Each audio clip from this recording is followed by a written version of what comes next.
In the high-stakes arena of modern political discourse, Representative Alexandria Ocasio-Cortez has established a formidable reputation for weathering aggressive media storms. She has stood before a United States senator and explicitly declared that his generation broke the country. She has leveled severe accusations against some of the most influential figures in Washington, consistently emerging without substantial damage to her public standing. For 8 years, she successfully navigated hostile cable news commentary, combative committee chairmen, presidential opposition, critical memes, and adversarial hashtags, solidifying her position as the most heavily clipped, quoted, and screenshotted member of the United States Congress. However, her established defenses proved entirely ineffective during a 35-minute interaction with Senator John Kennedy of Louisiana. This particular reckoning did not occur because the senator introduced newly uncovered Federal Election Commission filings or complex ethics committee reports. Instead, he arrived at the committee dais equipped with a single manila folder filled exclusively with her own public statements, verbatim quotes, meticulously printed, precisely dated, and arranged side by side. Over the course of 35 minutes, Kennedy bypassed standard political arguments entirely. He simply stepped aside and allowed the Congresswoman to argue with her own historical record. The structural arrangement of the Dirksen Senate Office Building, Room 226, was prepared for intense rhetorical combat. Live national television feeds from C-SPAN, alongside split-screen presentations across every major broadcast network, monitored the chamber. Ocasio-Cortez was 9 minutes into an opening address that her communications staff had meticulously crafted not merely as a standard critique of the committee or the opposing political party, but as a sweeping generational indictment of the legislative institution itself. She sat at the witness table, her physical presentation highly optimized for the 6 distinct camera angles deployed for the Senate proceedings. Her chin was elevated, her shoulders were forward, and her hands were positioned flat, ready to deploy the precise, open palm gestures she had practiced to project moral authority on screen. At the 10-minute mark, she shifted her focus from the committee at large and looked directly toward Senator Kennedy. Senator Kennedy, with all due respect, you represent a generation of politicians who have spent decades engaged in endless debate while the global ecosystem burns, while working families face absolute bankruptcy from systemic medical bills, and while my generation shoulders $1.7 trillion in student debt, Ocasio-Cortez declared, her voice finding the precise frequency between moral righteousness and clinical precision that routinely generates viral content. You have occupied a seat in the United States Senate for 8 consecutive years. What tangible infrastructure have you actually built? Because from where I sit, your legislative record consists entirely of asking clever questions and telling folksy anecdotes, while nothing fundamentally changes for the American people. Your generation broke this country, Senator. My generation is actively attempting to fix it. So, before you attempt to question me regarding my personal conduct, perhaps you should ask yourself what your own conduct has accomplished over 8 years of clever questions and 0 tangible results. The section of the legislative gallery, occupied by progressive congressional staffers, reacted with an immediate, sharp murmur of approval. The rapid audio response of individuals receiving vocal validation for a core political faith they already held. The assertion that the former executive generation had accomplished nothing was delivered by a lawmaker who, according to objective legislative analytics from GovTrack, ranked among the least active members of her own caucus in terms of bipartisan cooperation and had sponsored 0 bills that successfully passed both chambers to be signed into law during her entire tenure in the House. Senator John Neely Kennedy of Louisiana sat 5 chairs away from the center of the primary dais. He wore a dark, traditional suit, a blue necktie that was cut slightly too wide, and the unruffled expression of a seasoned trial lawyer who had listened to similar dismissions from individuals who estimated their own significance far more highly than the historical facts warranted. His folder rested flat on the desk, an unremarkable, standard manila cover bearing a handwritten label too small to be deciphered from the gallery rows. He reached for his reading glasses, removed them slowly, held them upward toward the high-intensity chamber lighting, and pulled the tip of his necktie free from his jacket. He began to execute his signature non-verbal ritual, polishing the left lens with 3 slow, deliberate, circular passes. This calculated delay bought him precise structural time, the mechanical routine of an old country lawyer who carefully prepares his tools before deploying them. He replaced the glasses against his face, directed a quiet gaze toward the witness, tabled for 2 seconds longer than was comfortable for the room, and addressed the microphone. "Ma'am, I appreciate the passion you bring to these chambers. I truly do," Kennedy began, his voice immediately filling the room with its characteristic slow, molasses drawl. "Where I come from, in the state of Louisiana, we have always admired deep personal passion. But we also possess a great deal of admiration for absolute accuracy, and those 2 concepts do not always travel in the same vehicle." He slowly opened the manila folder. "I did not bring complex financial disclosures today, ma'am. I did not bring ethics enforcement reports. I brought something significantly more reliable." He turned to the first unredacted page. "I brought the official record from October of 2019. A national media correspondent asked you directly about Representative Tulsi Gabbard's strategic decision to cast a present vote during the first impeachment of President Trump. You stated, verbatim to the press, and I am reading directly from the verified transcript, 'We are explicitly sent here to lead.'" He extracted the printed quote and placed the single sheet flat onto the wooden desk, the date circled clearly in blue ink. "We are sent here to lead. Those are your exact words, ma'am. October 2019. The underlying argument of your statement is entirely transparent. Voting present represents an absolute abdication of a lawmaker's constitutional responsibility. A member of the United States Congress is mandated to assume a definitive position, either yes or no, and directly accept the institutional consequences of that choice.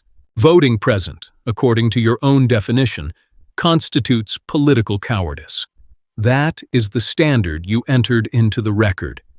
He pulled a secondary sheet of paper from the folder, placing it immediately adjacent to the first. "Let us evaluate." The record from September 23, 2021. The House of Representatives convened a standalone, high-profile vote regarding the provision of $1 billion in federal funding for Israel's Iron Dome missile defense system. You had dedicated the previous week to leading a highly visible progressive effort to completely strip that specific defensive funding from a larger, comprehensive federal spending bill. Your tactical operation succeeded. The leadership was forced to separate the funding into its own distinct, standalone vote. When the gavel fell, your immediate colleagues within the Progressive Caucus, Representatives Omar and Tlaib, voted a definitive no. They assumed a hard ideological position, and they accepted the consequences of that choice. Kennedy looked directly over his reading glasses, his eyes locking onto the witness. You, however, voted present. He aligned the 2 pieces of paper on the desk, their sharp edges touching precisely. 2 distinct sheets of paper, tracking 2 separate dates, recorded exactly 2 years apart. We are sent here to lead, October 2019. A vote of present, September 2021. Ma'am, those two pieces of paper are currently engaged in a profound, structural argument with one another on this desk, and I find that I have absolutely no operational need to participate in it. The hands of the Congresswoman, the hands that had been actively conducting the energy of the room since her opening statement with choreographed precision, stopped instantly mid-motion. Her right arm had been rising toward a familiar public gesture, the open palm extension she routinely deployed when articulating a moral claim. The hand frozen at chest height, suspended precisely like a conductor's baton when an instrument strikes an unscripted note. It did not complete the movement, and it did not immediately return to the table surface. It hung completely motionless, in the air for 1 full second, long enough for the C-SPAN wide broadcast frame to isolate the image, before lowering slowly to the wood, where it remained entirely still. Senator Kennedy monitored the stillness at the witness table, his cadence remaining entirely unhurried as he reached back into the manila folder. But the historical record does not conclude with a simple vote of "present, ma'am," he noted, his voice maintaining its steady register. The timeline surrounding the defensive missile system funding contains a series of highly irregular shifts. He extracted a third printed sheet from the folder. Immediately following your decision to record a present vote, you were captured by national broadcast lenses weeping openly on the floor of the House of Representatives. C-SPAN recorded the moment in real time. CNN disseminated the footage globally, and the digital segment was ultimately viewed over 11 million times across social media networks. Following that public display, you drafted a comprehensive 4-page memorandum directed exclusively to your constituents, a document consisting of 4 full pages, which is precisely 3 pages longer than the actual legislative resolution you introduced for the Green New Deal framework. This communication was dedicated entirely to offering an institutional apology for your vote and providing a lengthy justification for your physical tears. Kennedy pulled a 4th document from the evidence folder, adding it smoothly to the alignment on his desk. Let us advance the timeline to the year 2024. When a separate federal legislative amendment was formally introduced to completely eliminate funding for the same defensive missile framework, you altered your position entirely. You voted a definitive no on the amendment, meaning you voted to actively maintain federal funding for the defense system. The exact same funding you had originally led the Progressive Caucus to strip from the baseline budget. The exact same funding on which you had recorded a present vote, and the exact same funding over which you had wept publicly on live television. He withdrew a 5th sheet of paper, the crisp sound of the page sharp against the silence of the Dirksen room. Let us evaluate the current record from April of 2026, exactly 1 month ago. During an off-the-record, closed-door consultation with the leadership of the New York City chapter of the Democratic Socialists of America, your verbal statements were captured on an active audio recording. This material, subsequent to its acquisition, was formally published by the regional journal City and State. On that recording, you explicitly pledged a binding political commitment to vote against absolutely all forms of military assistance to the State of Israel without exception, explicitly including defensive technologies like the Iron Dome missile system. Kennedy methodically arranged the 5 distinct sheets of paper in a straight horizontal line across his desk, aligning their borders like exhibits in a criminal trial. 5 independent calendar dates, tracking 5 completely separate ideological positions. A comprehensive political timeline recorded in paper. 2021. Execute a tactical campaign to strip the funding. 2021. Record a present vote instead of a definitive no on the House floor. 2021. Display physical tears and distribute a 4-page administrative apology. 2024. Vote to maintain the identical funding. 2026. Pledge to a private assembly that you will vote to eliminate absolutely all of it. He raised his eyes, focusing a steady gaze across the dais. Ma'am, my longtime friend Boudreaux, down in Madisonville, once informed me that he maintained a strict policy of never formulating New Year's resolutions.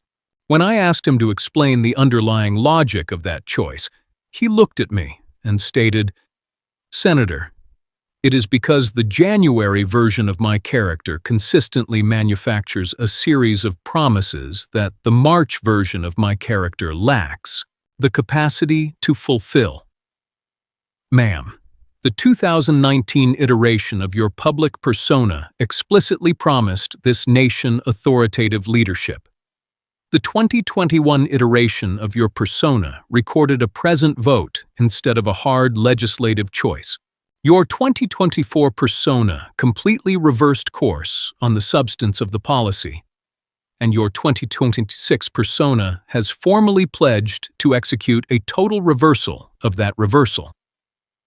That pattern does not describe an intellectual or political evolution, ma'am. An authentic evolution possesses a clear, logical direction. This pattern describes the mechanical operation of a weather vane. It points with absolute certainty in whichever direction the immediate political wind blows, and the political wind, in your specific scenario, invariably blows toward whichever specific audience you happen to be standing in front of at that moment. The physical presentation of the Congresswoman shifted visibly. Her chin, which had remained sharply elevated since the opening gavel as a primary sign of defiance, lowered by approximately 2 degrees. It was not a dramatic collapse of composure, but the subtle, mechanical adjustment of a public figure, rapidly recalculating the physical angle at which she presents her countenance to the external world. The shift was entirely involuntary. The muscular recalibration of a neck that has maintained a rigid posture of challenge and suddenly receives structural confirmation from the brain that the position is no longer defensible. She was not executing a gesture of submission. She was managing her physical presentation. This minor adjustment, captured with absolute clarity by high-definition broadcast lenses, signaled to the chamber that the structural parameters of the debate had shifted entirely.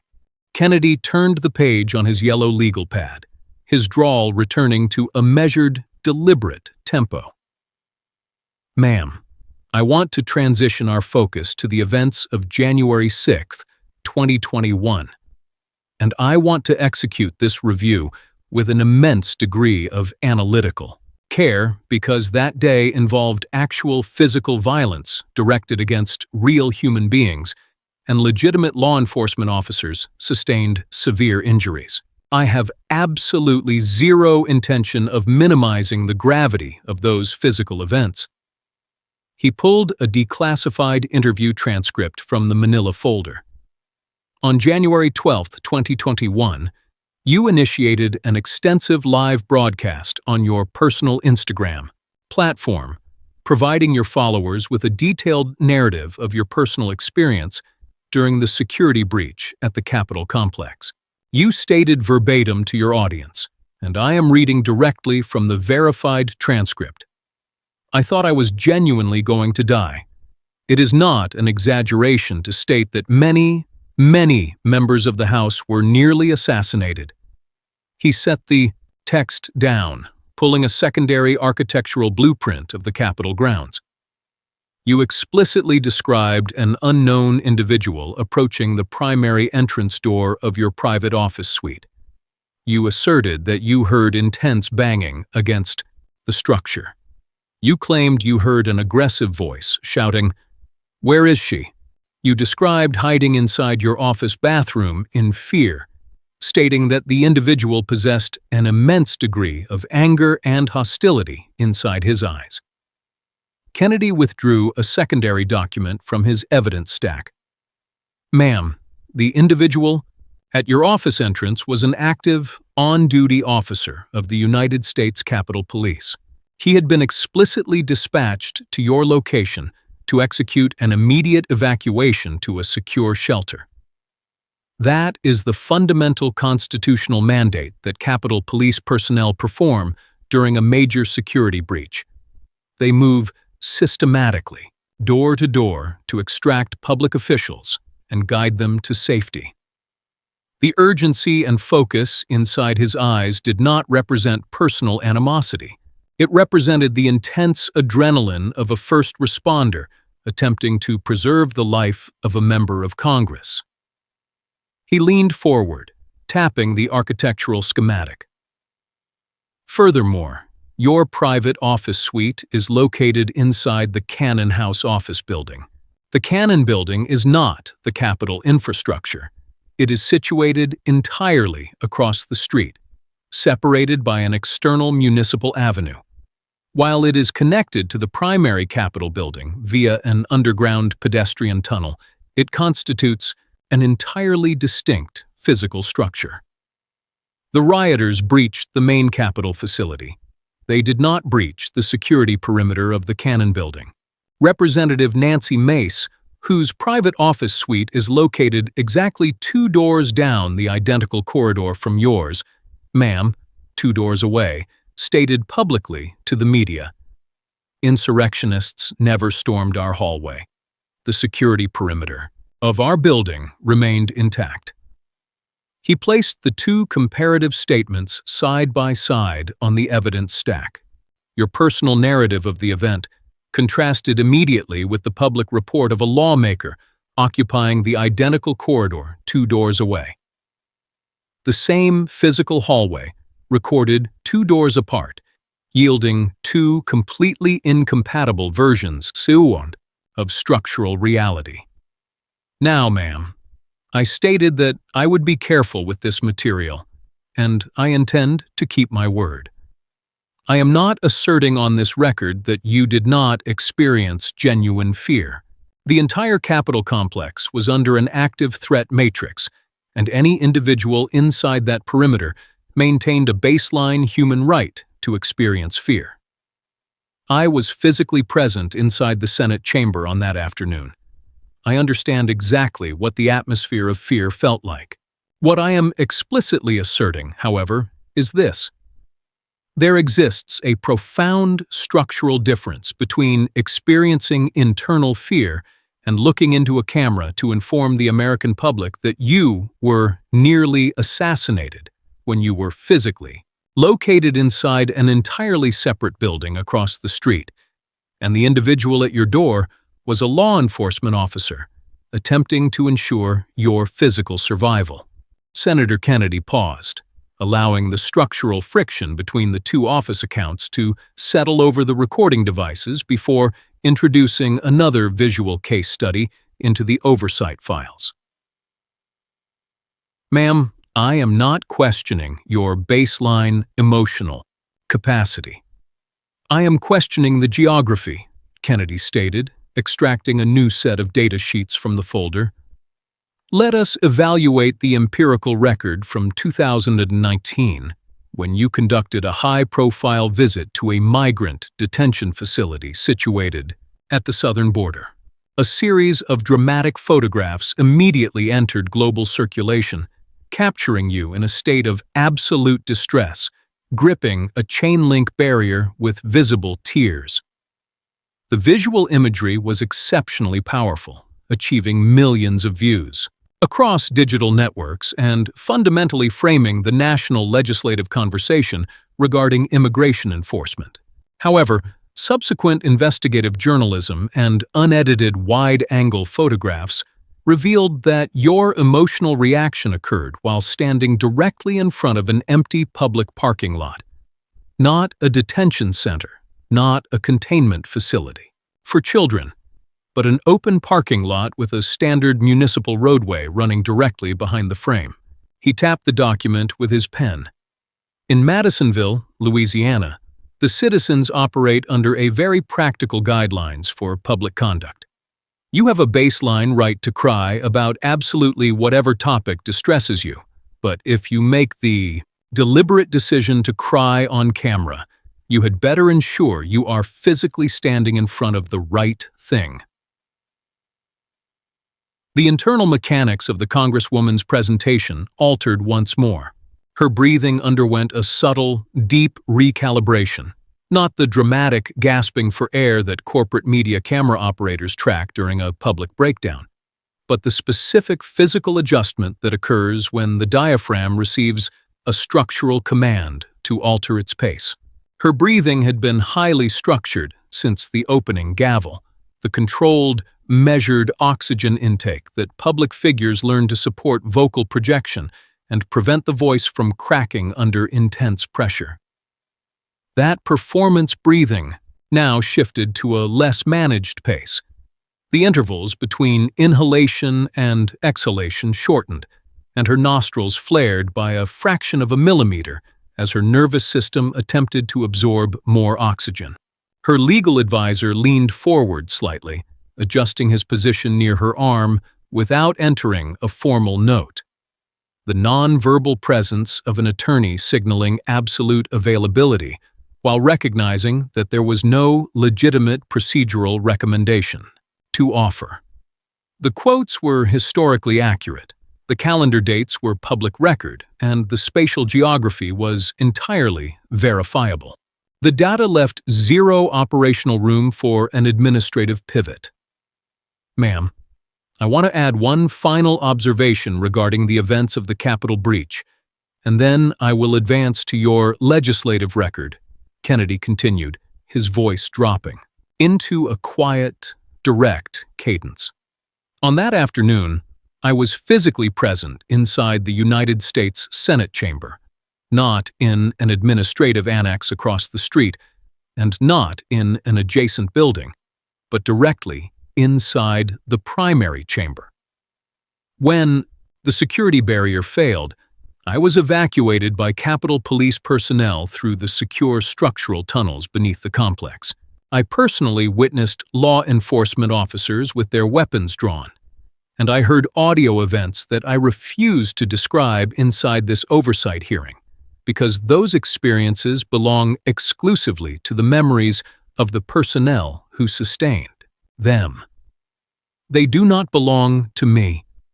When I successfully arrived at my residence that evening, I placed a private phone call to my wife to confirm my physical safety.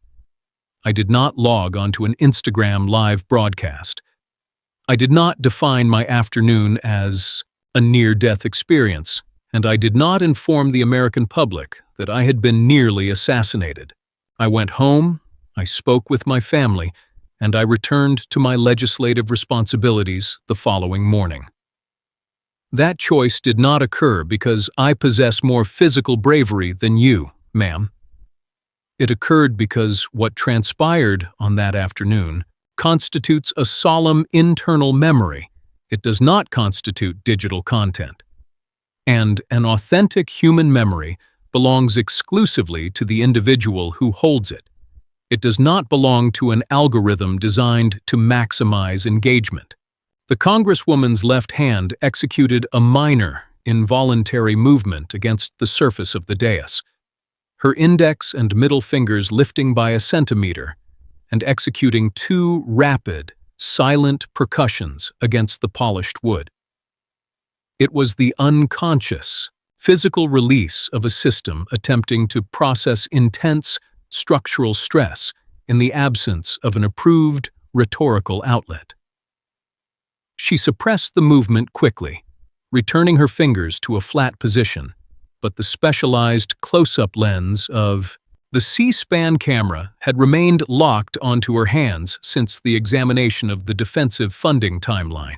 Those two brief, involuntary taps signaled to the broadcast audience that the appearance of complete stillness was a matter of intense internal management, and that the management framework was beginning to reveal its structural seams. Kennedy turned to a fresh page on his yellow legal pad. "Ma'am, let us analyze the domain of public policy, specifically the mechanical framework of your signature legislative proposal, the Green New Deal." In February of 2019, media anchor Anderson Cooper asked you directly during a national broadcast of 60 minutes to outline the precise fiscal blueprint for funding a massive environmental restructuring project that independent economists at the Wharton School and the Congressional Budget Office estimated would require between $51 and $93 trillion of capital. He reviewed the transcript text, reading the words with a slow, deliberate cadence that emphasized the rhetorical contrast. Your explicit response to that serious fiscal inquiry was that your economic critics simply sound like Dr. Evil. That was the definitive answer you entered into the record regarding the funding mechanics of a $93 trillion federal resolution, not an empirical metric, not a structured tax framework, and not a line-by-line budgetary allocation, but a transient pop culture movie reference. The public officials asking that demanding question were not cinematic caricatures. Ma'am, they were the nonpartisan technicians of the Congressional Budget Office, leading macroeconomists, and your immediate colleagues serving on the House Budget Committee. They presented a serious, fact-backed inquiry regarding the largest proposed public expenditure in the history of the United States, and you offered them a television punchline. Now, I have always maintained a deep appreciation for a quality punchline. I have deployed a few myself over my career. But there exists a profound structural difference between a punchline that follows a substantive answer and a punchline that is deployed to completely replace one. He entered the historical legislative analytics into the oversight record. The Green New Deal framework was originally introduced exclusively as a non-binding resolution. It was never brought before the full floor of the House of Representatives for a binding vote, and no portion of that framework ever successfully navigated the legislative process to become federal law. You subsequently attempted to claim public credit for various environmental provisions integrated into the Inflation Reduction Act. However, a forensic audit of the unredacted IRA text demonstrates that it contains 0 provisions extracted from your resolution, not a solitary one. Over the course of your 8 years of service inside the United States Congress, you have sponsored exactly 0 pieces of legislation that successfully passed both chambers to be signed into law by the executive. 0. You have introduced non-binding resolutions. You have delivered passionate addresses, and your media team has successfully generated digital video clips that have been viewed more times than the media output of any other lawmaker in congressional history.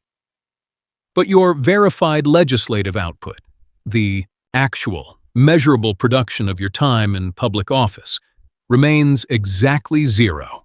He leaned over his desk, his voice returning to its folksy, southern register. Ma'am, Boudreaux's cousin Thibodeau once made the conscious decision to construct a new boundary fence around his property. It was an exceptionally beautiful structure, painted a pristine white, captured in dozens of high-resolution digital photographs, and proudly posted on the display boards at the local bait shop. Every citizen who passed through the shop looked at the image and stated, "Thibodeau, that is undeniably the finest boundary fence in Madisonville." The solitary, structural problem with the project was that Thibodeau had completely omitted to place any support posts into the ground. The very first strong regional wind that passed through the parish knocked the entire structure completely flat into the dirt. When the neighbors arrived to inspect the damage, Thibodeau looked at them and stated, "Yes, but it looked remarkably excellent in the digital photographs." Ma'am, your Green New Deal looked remarkably excellent in the photographs." The comparison to a postless fence reverberated across the hearing room, prompting a sudden, sharp physical reaction from the witness table. Alexandria Ocasio-Cortez leaned abruptly toward her microphone, a rapid forward motion of the torso, indicating that her capacity to absorb information without a counter-response had been entirely exhausted. Her lips parted as her vocal cords prepared to project an immediate verbal objection, her mouth forming the first syllable of the word "Senator." John Kennedy did not raise his voice to block her intervention, nor did he look up from his legal pad. Instead, he simply lifted the index finger of his right hand approximately 2 inches off the surface of the desk. The motion was remarkably minimal, a gesture so small that any observer seated past the 10th row of the gallery would have missed it entirely. Yet, the high-definition lenses captured it perfectly, and the Congresswoman monitored it instantly. The finger did not point, it did not wag, it simply rose 2 inches into the air and held its position. The syllable died on her lips. Her mouth remained open for 1 full second before closing completely as she slowly returned her spine to the backrest of her chair. She yielded the floor not because the gesture was physically threatening, but because it carried the absolute institutional authority of a lawmaker who had remained completely quiet for 25 consecutive minutes while she delivered her opening indictment. He had not interrupted her remarks, he had not raised his vocal volume, and he had earned the absolute silence of the room by respecting it. Now, with 2 inches of vertical motion, he was executing a single strategic withdrawal from that accumulated authority. He was asking her to wait, and she waited. The gallery watched a public figure who had spent 8 years refusing to be silenced by executive authorities, congressional chairmen, or corporate networks, sit back in her chair because an older lawyer from Louisiana raised a single finger 2 inches off a desk. The resulting silence was a clear acknowledgement that authority inside an oversight hearing is not allocated by digital follower counts, viral reach, or the capacity to optimize media clips. It is allocated by absolute patience. Kennedy had been patient, and the finger represented the absolute deployment of that asset.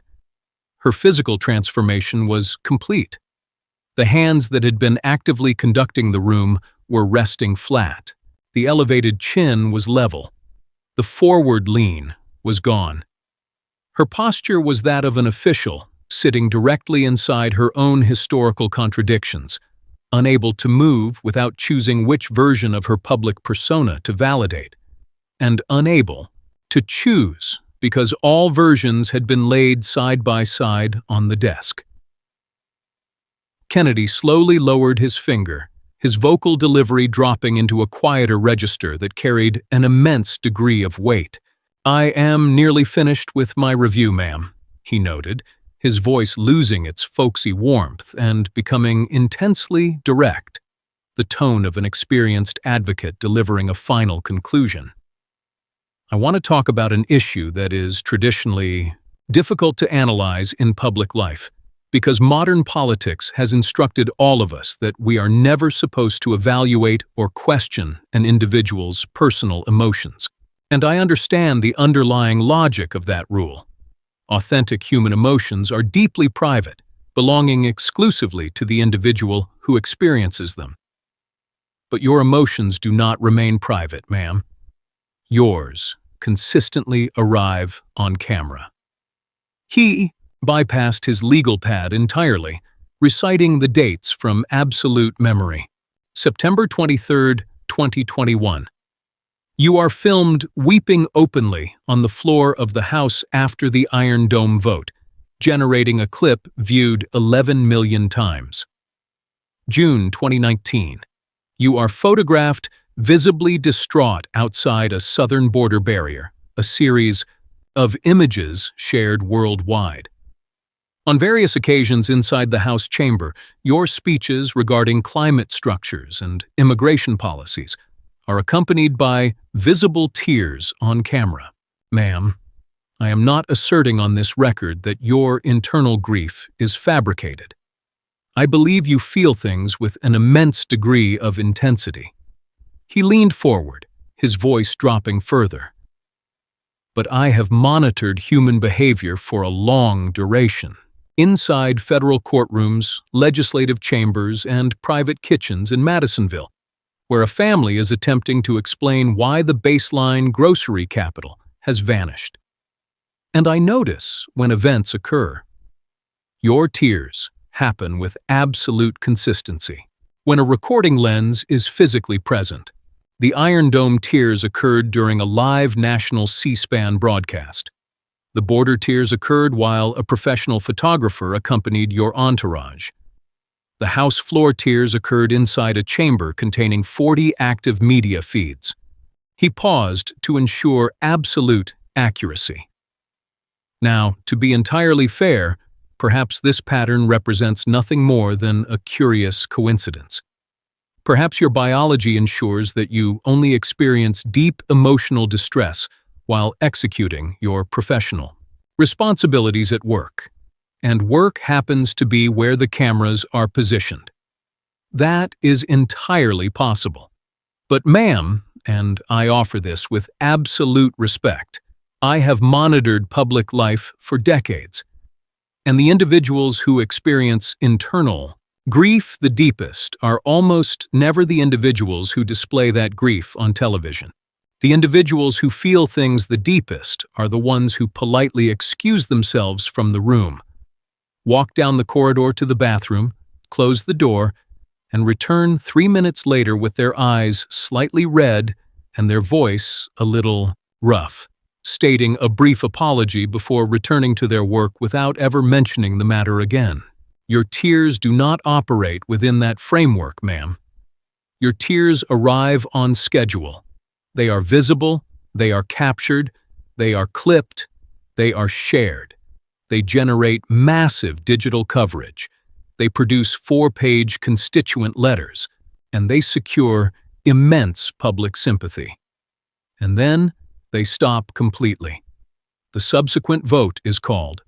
The policy position changes, and the tears from the previous position are never entered into the narrative again. The Congresswoman's face underwent a structural disassembly so gradual that only the high-definition C-SPAN feed captured it in its entirety.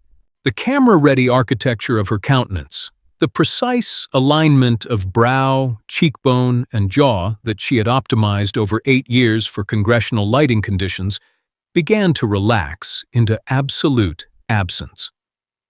The brow lost its expression of intense concern, and her mouth closed completely into the default position of an official who no longer expects to be called upon to speak. I closely know individuals who experience genuine tears every single day, ma'am, Kennedy stated quietly. Citizens in my home state who lost their entire residential infrastructure in regional hurricanes and never received the federal relief check. Parents who have buried children who succumbed to fentanyl overdoses, and veterans who sit inside VA medical facilities, waiting 4 months for a baseline appointment. They experience those tears inside private kitchens, inside parked cars, and inside empty bathrooms at 2 o'clock in the morning when absolutely nobody is watching, nobody is filming, and nobody is going to isolate the footage for a viral digital clip. Those tears do not trend on social networks, ma'am. Those tears do not secure 11 million views, and those tears do not constitute digital content. Ma'am, my question is remarkably simple. When was the solitary instance you experienced tears where absolutely nobody was present to see it? The silence that followed expanded across 6, 7, 8, 9, 10, 11 consecutive seconds. Ocasio-Cortez did not direct her gaze downward toward her legal advisor, her documents, or her hands. Her eyes moved laterally, locking directly onto the lens of C-SPAN Camera 3. The specific camera she knew was managing the low, wide reaction angle. She looked into the glass precisely the way an individual looks into a physical mirror when it reveals a structural reality they did not anticipate encountering.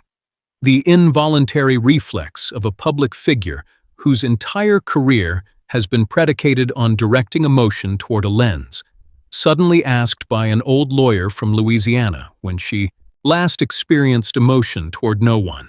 The glass returned no answer, and she ultimately adjusted her gaze downward toward her lap, her hands remaining completely motionless on her thighs. Kennedy did not attempt to fill the 11 seconds of silence. He understood that in an oversight chamber, silence is not an empty void. It represents the absolute sound of a question being answered honestly without the distortion of words. "I tell stories, ma'am," Kennedy stated softly as he slowly closed the manila folder. "You simply perform them." "Mr. Chairman, I have no further questions." The political and digital fallout from the 35-minute interaction materialized across national networks within hours.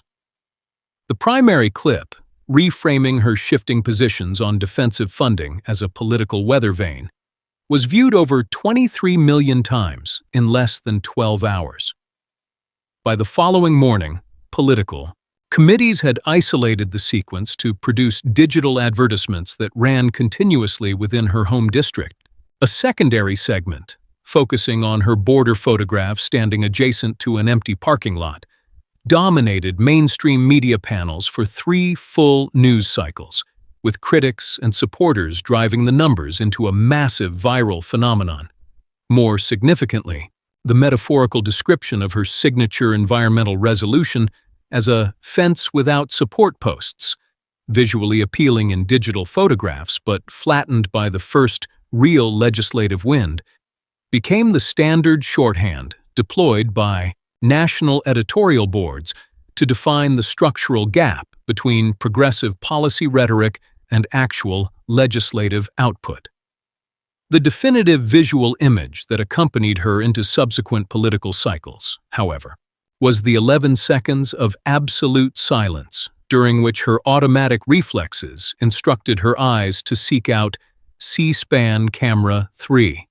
Analysts evaluated the clip as a pristine demonstration of performance politics, noting that in a moment of intense structural stress when the brain is stripped of rehearsed talking points, her absolute instinct was to locate a lens. The underlying legislative metrics confirmed the long-term impact of the audit. Immediate post-hearing polling conducted among registered Democratic primary voters revealed a critical 11-point decline in her highest baseline metric, the category defining whether she says what she truly believes. This specific metric had remained locked at 71% since 2019, serving as the absolute foundation of her national authenticity brand. Its sudden reduction to 60% fundamentally altered the long-term strategic conversations surrounding her viability in subsequent statewide or national debates, entering a permanent authenticity gap note into her political files. Inside a commercial nail salon in Jackson Heights, Queens, located deep within the borders of New York's 14th Congressional District, the regional impact played out without media intervention. Rosa Gutierrez was completing the cleaning of the main counters on a Wednesday evening, while a television monitor replayed the unedited C-SPAN footage on a low-volume setting. A regular constituent named Elena paused at the exit doors, monitoring the screen as the camera isolated the 11 seconds of silence. "Is she crying again?" Elena inquired, her hand resting on the door handle. Rosa wiped the surface with a blue towel, her movements slow and rhythmic. No. This time she is completely quiet. That is worse, Elena replied, shaking her head as she adjusted her jacket. My 20-year-old son delivers for Uber. He made the conscious choice to send her $20 from his earnings last month. That represents his food capital for an entire week because he genuinely believed her promises. He told me this morning that she no longer feels authentic. The small bell above the door rang as she exited into the Queen's evening. Rosa turned off the television monitor, opting not to review her political contribution applications.